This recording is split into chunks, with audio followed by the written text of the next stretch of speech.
NCERT computer science chapter 5 getting started with Python अध्याय 5 में Python के साथ शुरुआत हम लोग किए थे। इसमें हमने 5.3 तक पढ़ा था, जिसमें आइडेंटिफायर पढ़ लिया है।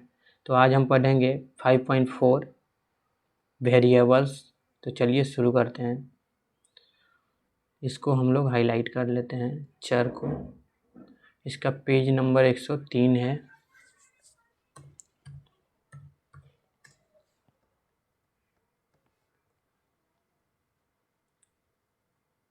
फाइव पॉइंट फोर वेरिएबल हम लोग को आज पढ़ना है। तो चलिए शुरू करते हैं।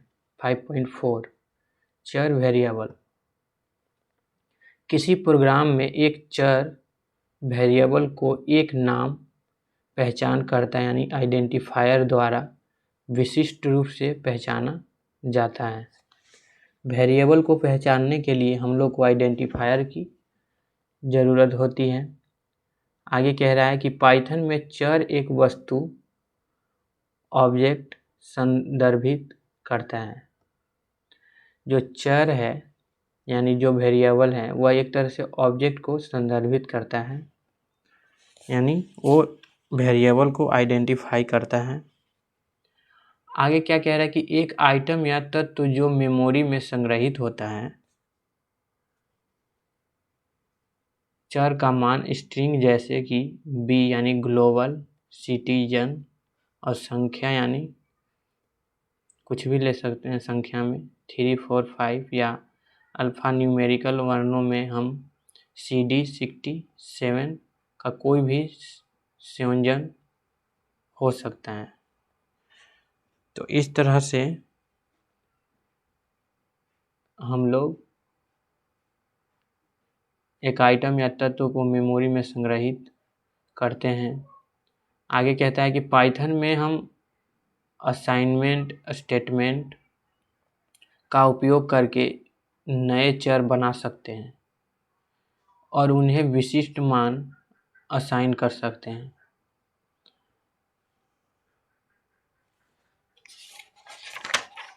आगे की पैराग्राफ में बताया गया है कि जब हम लोग जेंडर को यानी कि फीमेल होता है तो एफ और यहाँ पे मेल के लिए एम लिखते हैं।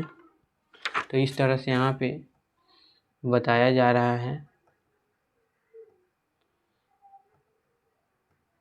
लिंक के लिए एम लिख दिए और संदेश में मुस्कुराते रहो, और यहाँ कीमत है यहाँ पे लिख दिया है प्राइस।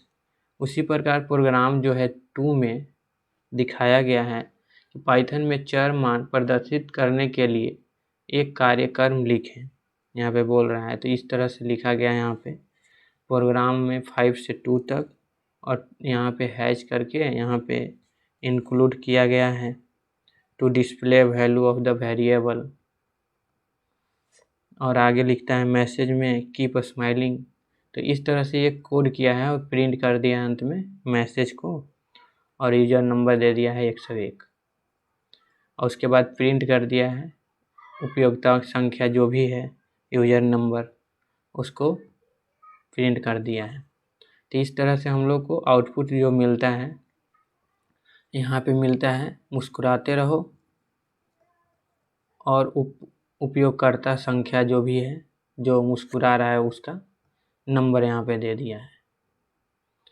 तो इस तरह से कार्य जो भी है यहाँ पे प्रोग्राम 5.2 में चर मैसेज स्ट्रिंग प्रकार का मान रखता है, और इसलिए इसकी सामग्री डबल उदाहरण चिन्हों के भीतर असाइन की जाती है।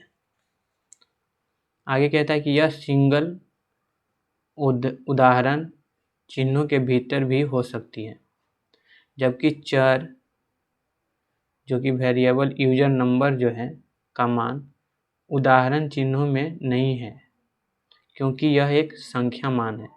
ये जो है यह एक संख्या मान है, तो इसलिए ये उदाहरण चिन्हों में इसका मान नहीं है।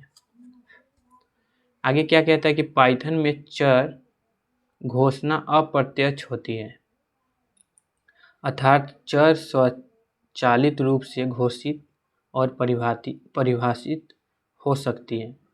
जब उन्हें पहली बार कोई मान असाइन किया जाता है तो तब चर का उपयोग करने से पहले हमेशा मान असाइन करना आवश्यक होता है। जब भी हम किसी भी वेरिएबल को यूज करने से पहले हमें उसका मान असाइन करना आवश्यक है, अन्यथा कह रहा है कि यह कार्यक्रम यानी ये प्रोग्राम जो है में गलतियां का कारण बन सकता है।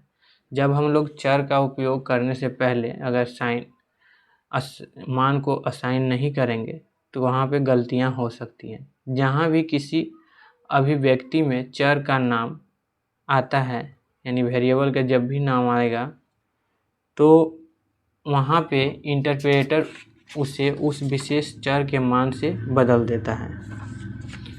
तो यहाँ पे इस तरीक़ा से हम लोग ने वेरिएबल को समझा। आगे क्या कह रहा है इसमें कि जब प्रोग्राम 5.3 में बताया गया है कि एक पाइथन प्रोग्राम लिखना है जिसमें आयत का क्षेत्रफल ज्ञात करना है, जहां इसकी लंबाई 10 इकाई है और चौड़ाई 20 इकाई है। तो हम लोग क्षेत्रफल का मतलब जानबे करते हैं कि लंबाई इंटू चौड़ाई होता है। तो इसका यहाँ पे लिखा हुआ है कि प्रोग्राम 5.3 और आयत क्षेत्रफल खोजने के लिए और लंबाई यहाँ पे दे दिया है और यहाँ चौड़ाई दे दिया है 20 और इसका एरिया यहाँ पे निकाल दिया है। उसके बाद प्रिंट कर दिया है और आउटपुट हम लोग का 200 आ गया है। तो इस प्रकार से हमने वेरिएबल को एक एक करके समझा। उसके बाद यहाँ पे बताया जा रहा है 5.5 में टिप्पणियाँ। तो टिप्पणियाँ जो है कमेंट्स के बात कर रहा है। तो ये हम कमेंट्स अगले वीडियो में देखेंगे। तब तक के लिए बाय।